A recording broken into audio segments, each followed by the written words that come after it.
What's up, Bessie girl? My name's Gabby. I've been bullet journaling since 2015, and over the past 10 years, I have found without a doubt, unequivocally, what works best for me. I'm going to show it to you. Stay to the end for tips, though, because there are some things that I've learned over the past 10 years of bullet journaling that I'd really like to share with you. Let's jump. This year, I am using the Lecterm bullet journal specifically made for bullet journaling. It's my first time using this one. I think this might be the first year that they have it, but I really like it so far. There are some things that are really useful right off the back, like it has a built-in grids and guides section. This is the part where it tells you how many dots that you have vertically and horizontally, and then how to break it down into quarters or thirds or halves, whatever. My theme this year is my cat. My cat passed away very suddenly on the 3rd, so I decided to dedicate my 2025 bullet journal to him. His name was Thomathan Adlius Sawyer, Tom Sawyer for short. In the very front page of my bullet journal, I always do a decoration and then just my phone number. I don't want anyone to have personal information about me. You shouldn't know my name. Just call me. Text me if you find my notebook. The next thing that I do is I always put the future log right here. I don't need a big future log. I have in the past done a double spread. This is my 2023 bullet journal, but I didn't write anything. As you can see, I used the whole journal and never once wrote anything in the front. So I just figured I don't do that anymore. I just need to know what day it is, and that's why I have it like this. The next thing, this is one of the most useful spreads in the entire book. This is my events, alphabetically and by month. Here's it filled out from 2023, by month and alphabetically. You might think that that's redundant, but it actually helps a lot to just take a glance at the month and go, oh, this person's birthday is this month. But also, if you have a friend and you want to find out what day their birthday is, just go here, Steph, December 7th. Okay, got it. The next spread that I use is my lunar calendar. Again, I don't have it filled in because my lunar calendar has not arrived yet. I use the lunar calendar from LunaPress, the lunapress.com, but here's my 2023 one. I'm a witch, so this is an important spread for me. You might not need it, but then again, it's kind of just fun to know what days the moons are. Next is my period tracker. You can see I already have put in my first one. Some other time we'll go over how I actually use it. And then this is just a dot for every single day of the year separated by month. And when I have a period, I circle the dot in red. This is one of my favorite pages in the notebook. I very rarely use it, but I just really like to look back at it at the end of the year. This is offerings, goals, dreams, and projections. So offerings is things that I'm coming into the year with. So things that I'm leaving 2024 with. For me personally, for example, I went through anorexia recovery this year. I moved to a new apartment. It was hard and scary, but I did it. I started improv classes. I would write all of these things I'm proud of from the previous year, and how that will feed into my goals. So I can look back at this and say, wow, these are all of the things that I was really proud of in 2024. And now, what do I want to do in 2025? Dreams are different from goals, because goals would be things like, oh, I don't know, hit 125K on Instagram. Dreams are things like, see My Chemical Romance this year, and My Chemical Romance hasn't announced a tour yet. Or something like meet Brittany Broski, but there's no lead on that. It's just a dream. Those are always fun to include. I just like it. In my 2024 bullet journal, I included the dream see Pink Shift live, and I did see them live that year. So sometimes you surprise yourself, and that's really fun. Projections are predictions for the year. So, for example, this year I said something like, my partner eats meat by accident. They're a vegetarian, and they did. So predictions are just fun. This is kind of just a for fun page that I really like to do. Next, this is my bookcase. I used to do what a lot of people do, which is to make a whole bookcase and draw individual books. But like I said, I'm a data collector, so I like to have it really easily visible. The title of the book, the date that I read it, and then how many stars I would give it out of 5. This is my cat sitting up here on the top of the bookshelf. You can adapt this, by the way, to fit any hobby that you have. If you want to track video games that you played this year, albums you listened to, places you went, places you traveled or climbed in, whatever. This is just a hobby list. The next one, and I recommend you use this is really a useful spread. Gifts for others, gifts for me, and things I want. Gifts for others is the one that I really want to highlight. Sometimes throughout the year, a friend will say something to you like, damn, I really need a new vacuum cleaner. And then you just go to your bullet journal and you write down, new vacuum cleaner. Gifts for me is When I have a little bit of money throughout the year, like extra, and I just want to do something nice for myself, I'll come here and I'll see that I wrote, for example, some face masks, sheet masks. And I'll be like, great, I'll get that for myself. Or a pair of bunny slippers, get that for myself. Things I want is different. Gifts for me is just little gifts. Things that I want, for example, I have here an X-Pole, because I do pole, DJI Mic 2. I ordered it and then it never came, so I just said fuck it, but I'd like it again.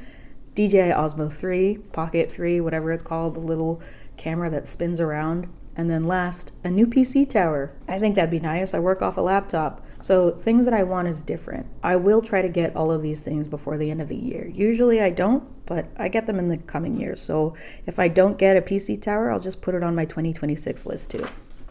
Here's another one that is really, really useful. This is suggestions that people give me throughout the year.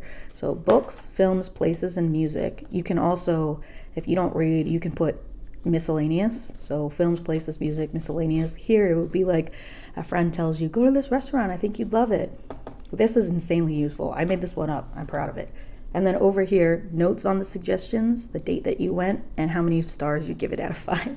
That way, if your friend tells you, oh, go to this burger place, and you go 1 star, you can tell that friend, hey, I don't like your restaurant suggestions. Next, people I met. This is a really, really important one for me. I have trouble with faces and names. After I leave a party or an event, I take just a couple little notes. You'll see I already filled it out from a holiday party. Take a couple little notes on people that I met and something that they told me about themselves. So that the next time I see them, I can say, hey, how's your dog doing? Things I accomplished, kind of the reverse of the offerings page from back here. Anything that I'm proud of throughout 2025, I can just come and put it on the things I accomplished list. I tried this a different year and I didn't like it. You actually can't control how many people follow you. You can only control your output. So tracking followers for me, silly. But I just put where I started and ended the year. To give you an example, there's a lot of spreads, like I've said before, that I try from other people and then end up really not finding useful. Here was a YouTube tracker, Instagram, and Patreon tracker. And it's just, what if one month you don't go up at all? And then you feel bad about yourself because you have to track it. Fuck it. Just have a good time. Here's my quote for the year. You should have been with us that day around the chowder kettle. It's from Song of Myself by Walt Whitman. It was the first line of poetry that really floored me. I just think about it all the time, so I put it in. And then 2025, you will see I made a mistake and I glued a new piece of paper over it because you'll never guess what I did here. That's right, I wrote 2024, common rookie error. The last thing is my January spread. And you'll notice something about it. It's just 2 pieces of paper and then nothing afterwards. The reason for this is because you can spend days and days setting up your 2025 bullet journal, putting so much effort into this beginning part, and all of this will be useful because you'll use it throughout the year. But when it starts to get to monthlies, weeklies, and dailies, don't put in that much effort because you're not going to be able to replicate it. And that's the quickest way to not finish a bullet journal. Here's my January. Here's my, what is this? April? Still going. And then here was, I think this is probably June or May. And you'll notice it's just empty. And then after a while, I started just freestyling in the notebook. So trying to do a really huge, crazy setup like this is, when you flip through, you'll see it's the quickest way to get yourself to stop. Keep it simple, soldier. Now let's move on to the tips. Let's talk so seriously for a second. Every year, a lot of my friends will ask me to help them with their bullet journals, and I do, but most of them stop by May. And the reason for that is you don't change your life overnight. You don't become Amanda Rachley. You don't just become an artist who has hours and hours every month to spend on a bullet journal. You don't. You change your life one day at a time. And that's what the system is really, really good for, is checking in with yourself one day at a time, making to-do lists, and tracking your favorite hobby, and keeping track of your friends' birthday presents that you're going to get them that year, and getting better at remembering events. That's what this system is really, really good for. What it's not good for is stress relief. If you are making yourself sit down and set up a monthly spread that takes you 2 hours every single month, you probably don't have that time. So keep it simple, soldier. Keep it as simple as you possibly can. Keep your monthly spreads to 10 minutes. I have done, over the years, every single bullet journal spread that there is. From the Amanda Rach Lee super setups to the very pared down original bullet journal setup that I'll link in the description box. Check it out, and you'll see how actually easy and useful it is. My setup ended up falling somewhere in the middle with a lot of variation from everybody else's setups. I pick and choose over the years to really make something that works for me. So as the months go on, I'll show you my little check-ins, my little doodles that I've done, little drawings. I usually keep the bullet journal for important quotes that I hear, things that I did that day, how I feel. In my bullet journals, I actually track a lot of my own emotions and moods, the amount that I slept, things like that. Those are the things that are important to me. I really care about myself, and my bullet journal reflects it.